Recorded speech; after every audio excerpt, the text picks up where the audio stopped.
schools and work nicely together to make sure the kids have what they need to keep going forward. Cool. All right, so if you're comfortable, you need to So, go on.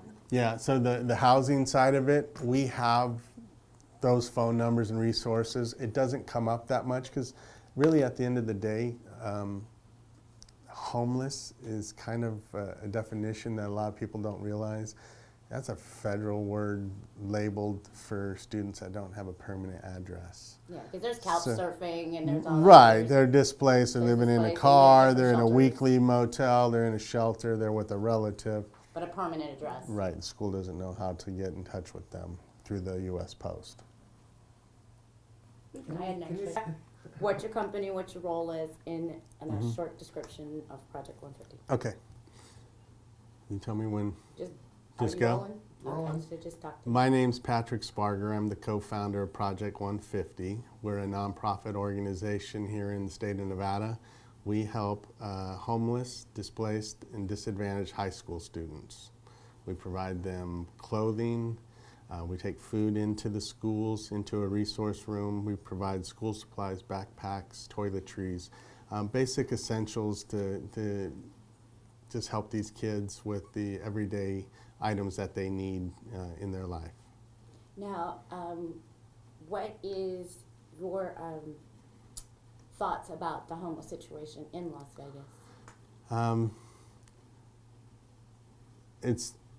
It's much larger than it should be.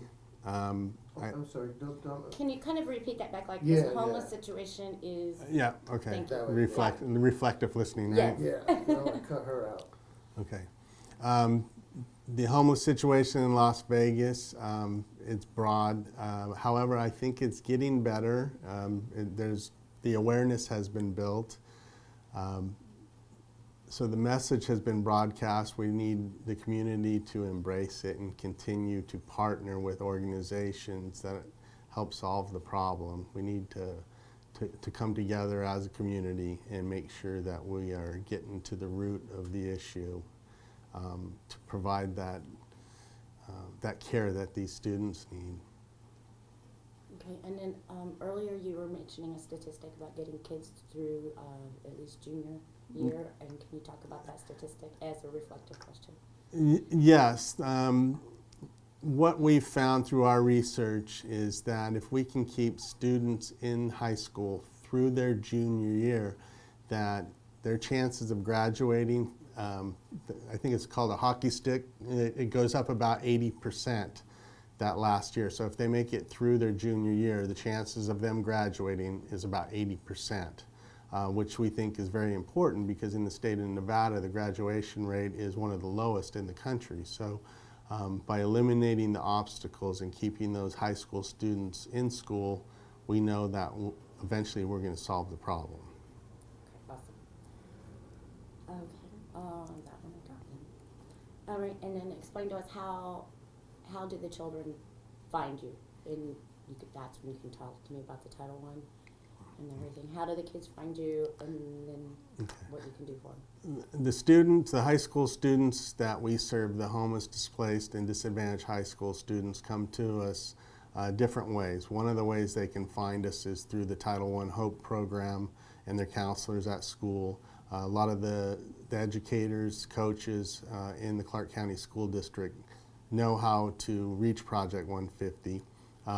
We visit the school on a regular basis, and we also communicate through the Clark County School District. We pass out flyers.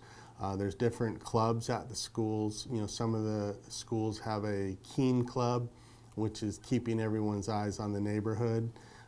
Peer groups, you know, after-school groups, where the student's actually sharing the information with another student who might be in need, and then they bring them forward to us Okay, or to their counselor.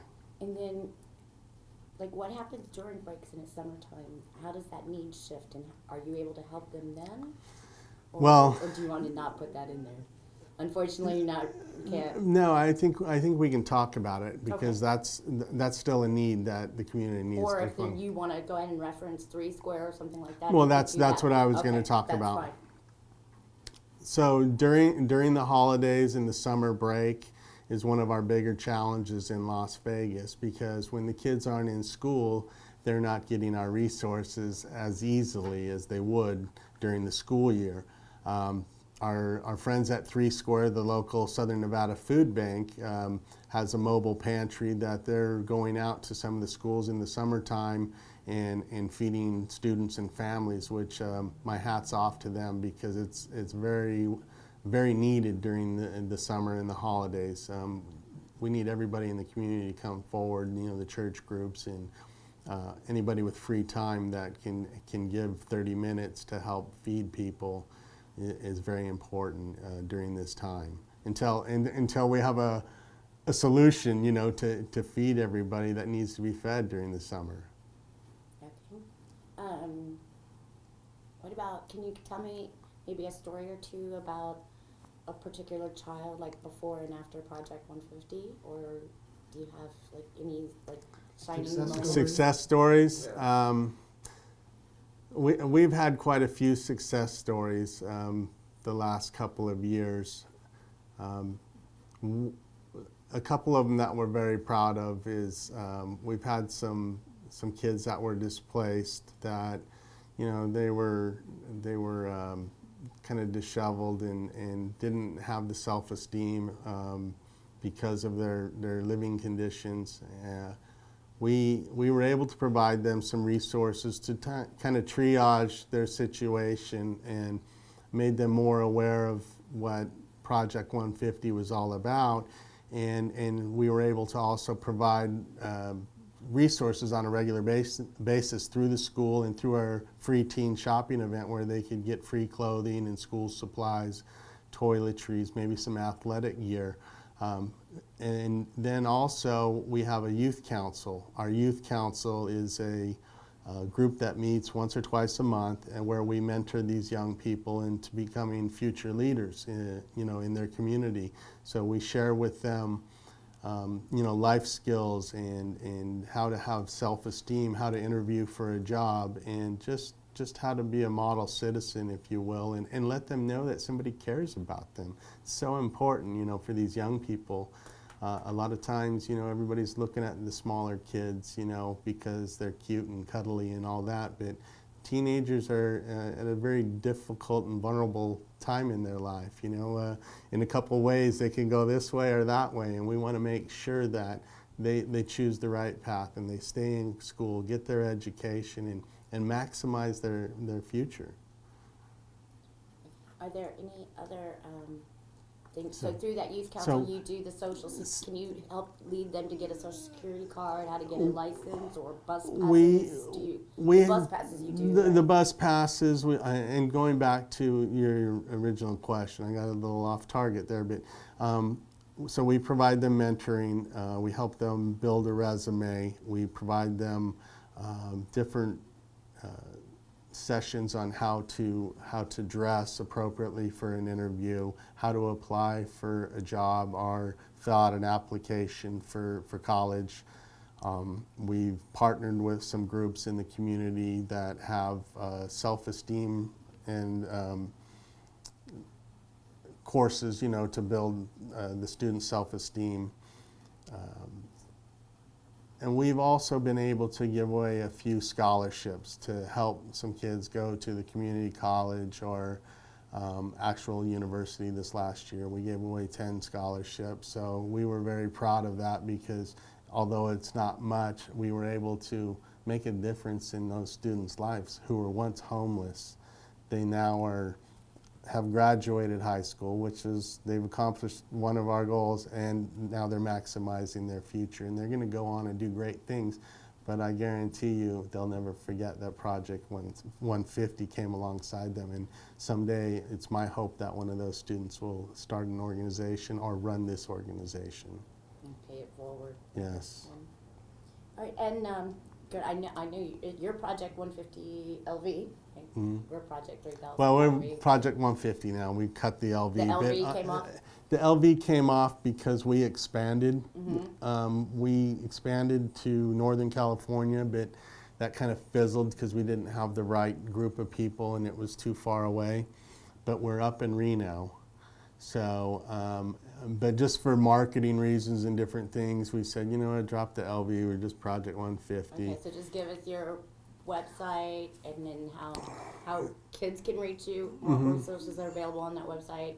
And because I know that's where the youth council's at and the volunteering Right. and things like that, so just promote your website.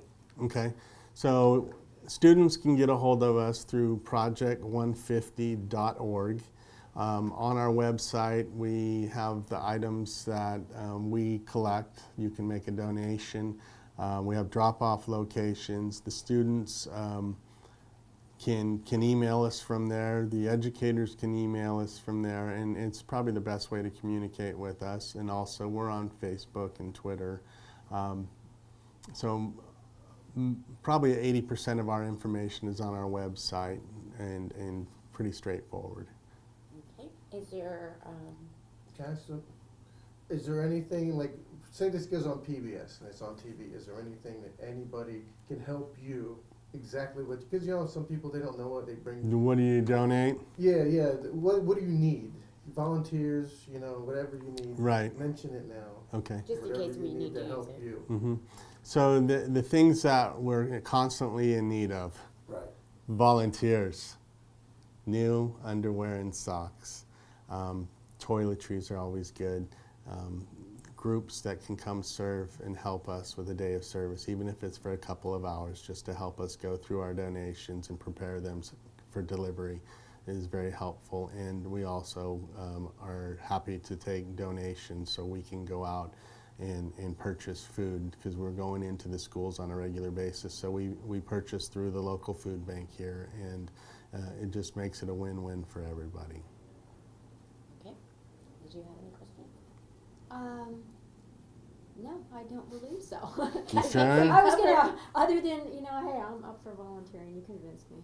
Yeah, well, good, And good. I'll see what I can do to convince All right, wait, others. wait. Enough without having to worry about where you're going to sleep at night. Mm-hmm. Could you just give us that Talk about quote? just about sleeping. Well, just kind of that quote, you know, about the high school is Oh, tough enough without having to worry about where you sleep. And we can Right. fit that as a sound bite in Okay, the movie. okay, I want you to lead right into the scene, like you, and then we show the scene. okay. You'll say, Ready? yep. So we believe that high school is tough enough without having to worry about where you're going to sleep at night or get a warm meal. Perfect. Good. Okay. Do I need a Screen Actors Guild card? Or? No,